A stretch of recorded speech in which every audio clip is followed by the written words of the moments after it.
Okay, for this video, we'll be replacing the receptacle in the kitchen. So I'm gonna put a new receptacle, a new plate.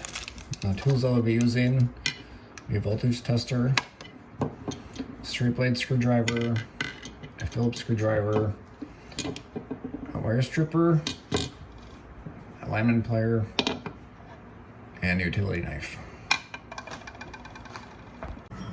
First off, if you're doing any of this kind of work, invest in a voltage tester, something like this. Can tell you it's hot. So now we'll go down to the circuit panel and shut off that circuit to continue. Okay, kitchen receptacles, small appliance circuit, off. Okay, as you can see, that was the correct circuit.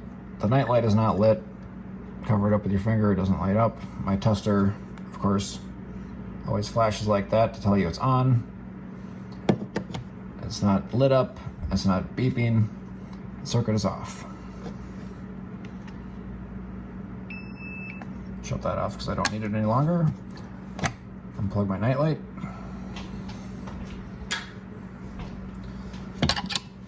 And now we're going to remove the plate.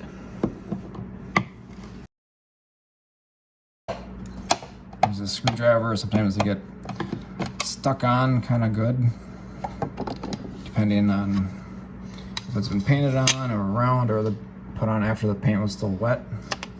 Then they really stick. So we'll take out the receptacle.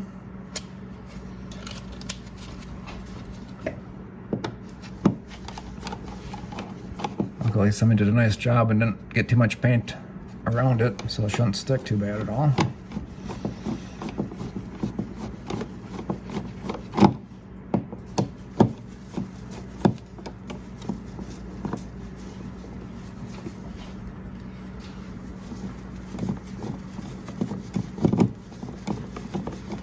Hard to see that with a screwdriver in the way of the camera.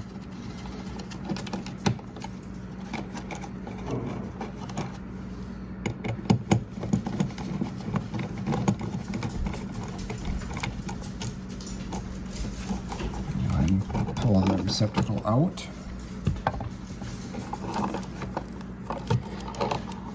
This is going to be little. These are number 12 wires, which is a little stiffer than the 14 wires that are in your light switches.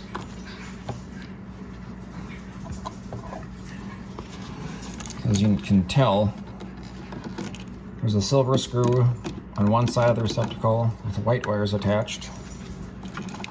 On the other side is a brass colored screw, and that's where the black wire is, which is the hot. And also, of course, the ground wire on the green screw. So I'm just going to loosen those screws up so you can remove the wire.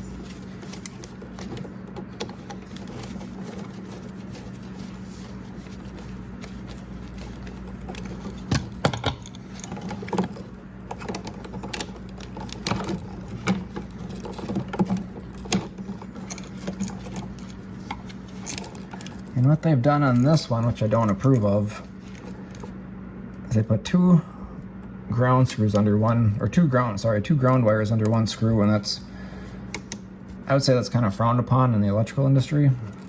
It doesn't make in my opinion, a good of a connection as using a wire nut with a pigtail. So I'm going to fix that on this one.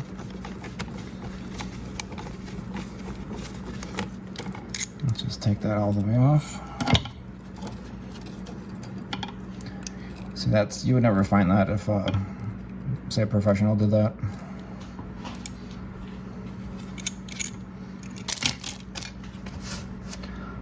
gonna get a piece of bare copper number 12 so I can put a pigtail on that ground. Okay, so I just went out to the garage and got a piece of 12-2 Romex. I'm just gonna remove the ground wire out of it. So normally what I do is just make a slice, cut the end of it like that, and take a wire stripper, grab the ground, and just pull it out. Just like so. And also now I'm going to put the grounds under a wire nut. So I need to straighten out. See, they're all wrapped around the screw. So now I'm going to straighten them out so I can put them under a wire nut. So I need my pliers. This is a lineman plier. Just take the curl out of it like that.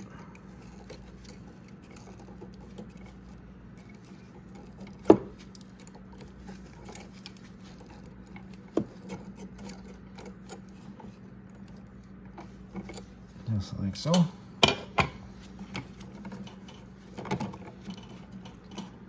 And try to organize the wires in the box so you can fold them all back in nice. Whoever did this one didn't really seem to care if they're folded in nicely or not.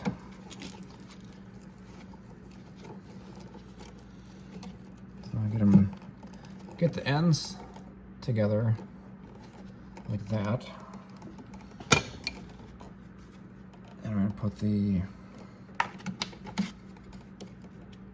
pigtail on. So all three ends are about the same length. You can see like that. And I'll take my pliers and twist them so they make a braid. And it holds them together nice and tight. Just like that.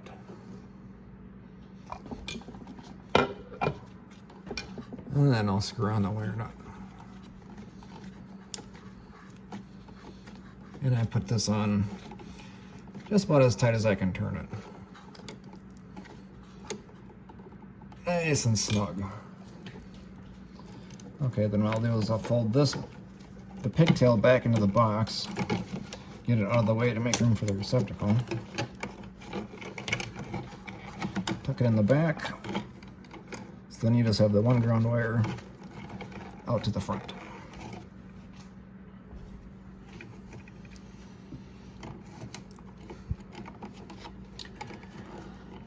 What I also like to do is put the neutrals on one side of the box and the hots on the other side of the box.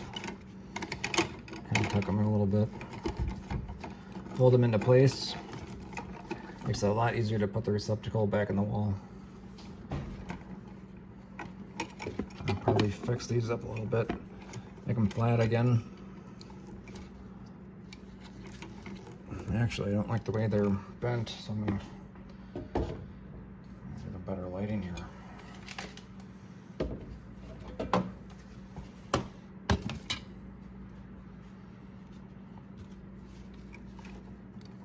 It's kind of a sharp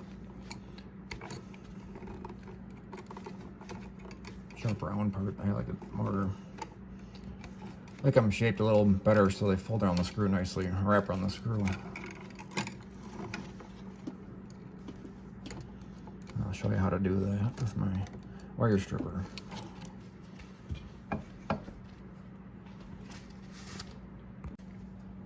Okay, so I'll use my strippers, and there is a little hole right there for curling wire.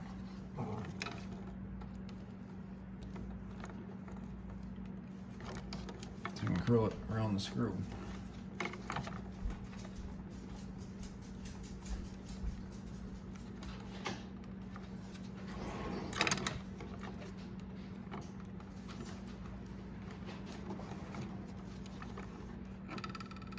Get all 4 wires.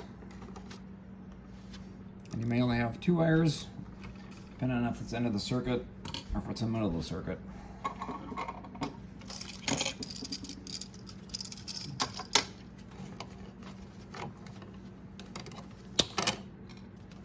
Trim that down a little longer, a little shorter, and then curl the ground wire, just like that. And I usually start with the ground wire. There's a little tab there to make it tighter around the screw. You push it against that. Tighten up with a screwdriver. Nice and snug. I'll do the neutral wires next. Snap it into place. Wrapped around the screw clockwise. You do not want to go counterclockwise, always clockwise. So as you tighten the screw, it continues to wrap.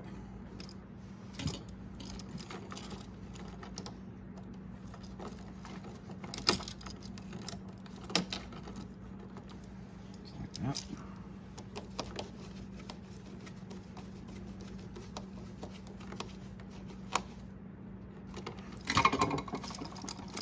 Turn it over and you can do the hots. Let's see, I'm going to do the top one first.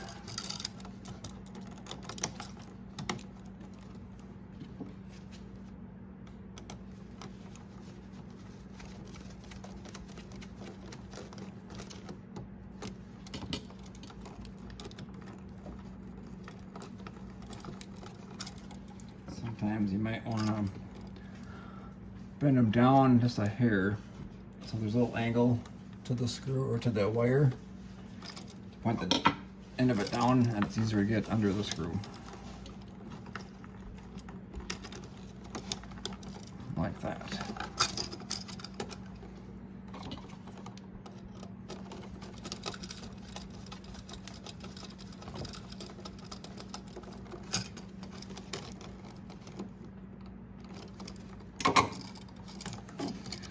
And that is all connected, and now we'll push it back into the wall. Set to guide the wires. They kind of fold in the, as they go into the box. And you don't have to worry about getting shocked because the circuit's off at this point. Don't ever do it hot.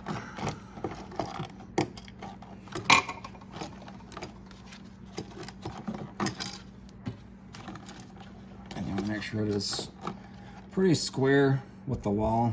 If it's at an angle like that, you're gonna have a really hard time getting your plate on straight.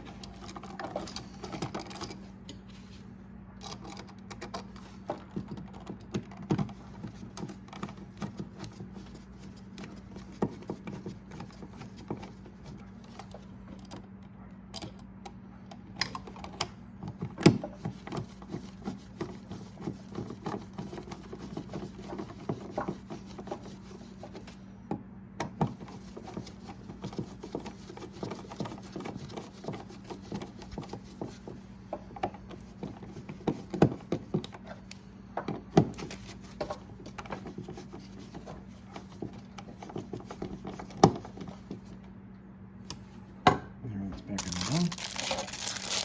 Have a new plate, make it nice and new.